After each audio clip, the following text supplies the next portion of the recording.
At the idea of God, the mind is baffled. Reason fails.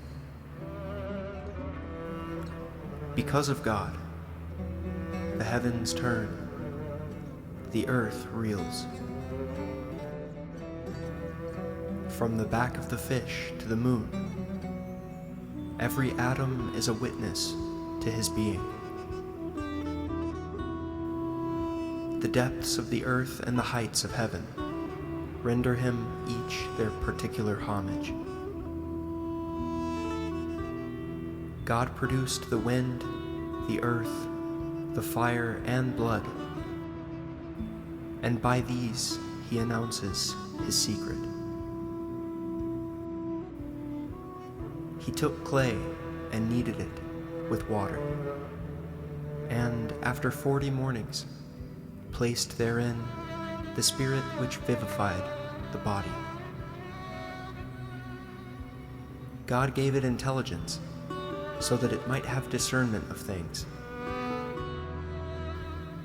When he saw that intelligence had discernment, he gave it knowledge so that it might weigh and ponder. But when man came in possession of his faculties, he confessed his impotence and was overcome with amazement, while his body gave itself up to exterior acts. Friends or enemies, all bow their head under the yoke which God, in his wisdom, imposes.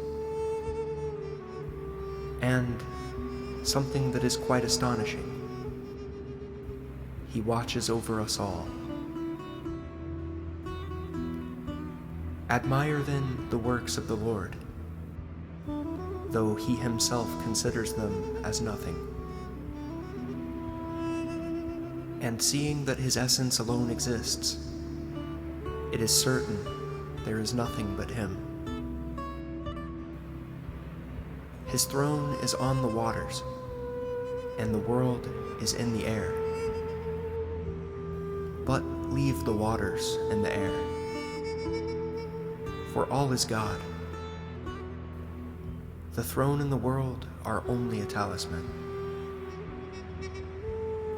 God is all, and things have only a nominal value. The world visible and the world invisible are only himself. There is none but him, but alas, no one can see him. The eyes are blind, even though the world be lighted by a brilliant sun. Should you catch even a glimpse of him, you would lose your wits, and if you should see him completely, you would lose yourself. All men who are aware of their ignorance tuck up the flap of their garment and say earnestly, O you who are not seen, although you make us to know of you. Everyone is you, yet none other than you is manifested. The soul is hidden in the body, and you are hidden in the soul. O you who are hidden in that which is hidden, you are more than all. All see themselves in you, and they see you in everything. Since your dwelling is surrounded by guards and sentinels, how can we come near to your presence? Neither mind nor reason can have access to your essence, and no one knows your attributes. Because you are eternal and perfect, you are always confounding the wise.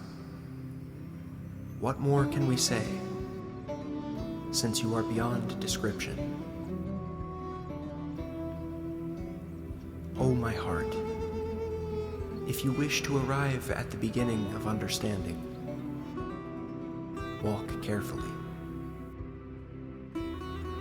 To each atom there is a different door, and for each atom there is a different way, which leads to the mysterious being of whom I speak. To know oneself, one must live 100 lives. But you must know God by Himself, and not by you. It is He who opens the way that leads to Him, not human wisdom. The knowledge of Him is not at the door of rhetoricians. Knowledge and ignorance are here the same, for they cannot explain, nor can they describe. The opinions of men on this arise only in their imagination, and it is absurd to try to deduce anything from what they say.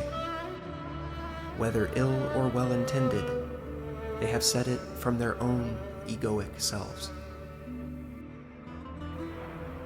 God is above knowledge and beyond evidence, and nothing can give an idea of His holy majesty.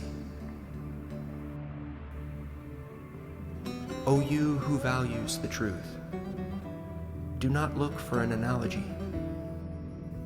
The existence of this being without equal does not admit of one. Since neither the prophets nor the heavenly messengers have understood the least particle, they have bowed their foreheads on the dust, saying, "We have not known you as you must truly be." Who am I then, to flatter myself as if I know Him? When the soul was joined to the body, it was part of the all. Never has there been so marvelous a talisman. The soul had a share of that which is high, and the body a share of that which is low. It was formed of a mixture of heavy clay and pure spirit. By this mixing, man became the most astonishing of mysteries. We do not know, nor do we understand so much as a little of our spirit. If you wish to say something about this, it would be better to keep silent. Many know the surface of this ocean, but they understand nothing of the depths. And the visible world is the talisman which protects it. But this talisman of bodily obstacles will be broken at last. You will find the treasure when the talisman disappears.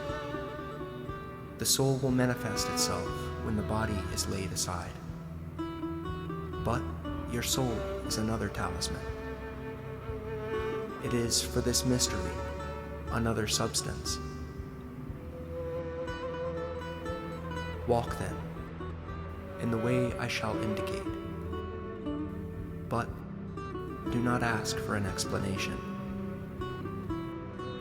My friends, we are neighbors of one another. I wish to repeat my discourse to you day and night, so that you should not cease for a moment to long to set out in quest of truth.